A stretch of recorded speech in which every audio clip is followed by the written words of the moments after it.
Nous avons commencé par l'avenue du nouveau centre commercial, Alrov Mamila, qui mène à la porte de Jaffa. Vous verrez que beaucoup de façades appartiennent à des bâtiments conservés. La maison Stern a accueilli Théodore Herzl lors de sa visite à Jérusalem en 1898. Ces pierres ont été numérotées avant que le bâtiment original ne fût détruit et la maison fut reconstruite sur son emplacement d'origine. Nous continuons vers la porte de Jaffa, qui reste l'un des centres commerciaux les plus importants de la vieille ville. La porte de Jaffa était le point d'entrée principal de la vieille ville et le nouveau marché s'est développé autour de la porte. De là, nous entrons dans le marché de la rue David, qui préserve l'ancienne rue romaine d'Ecomanos. Ceci est le marché le plus connu de la vieille ville et attire une foule de personnes.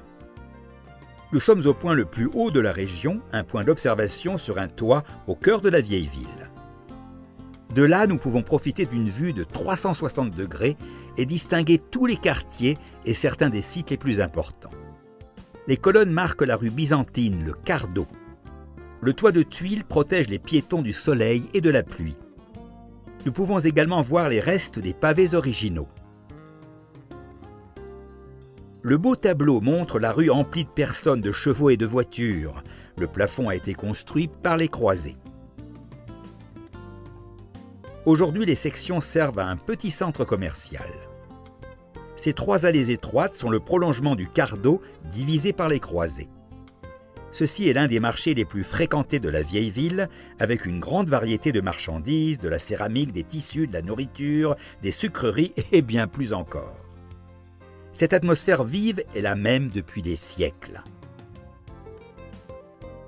Aftimos est un marché qui fut construit par les Grecs orthodoxes au début du XXe siècle. La fontaine au style rococo donne au centre commercial autour d'elle un air un peu européen. Les magasins de tissus présentent de la soie de luxe rapportée de Damas. Les routes du quartier chrétien suivent celles construites par les Romains. Ces routes sont largement utilisées par les pèlerins chrétiens et leurs magasins offrent des souvenirs chrétiens et des objets religieux.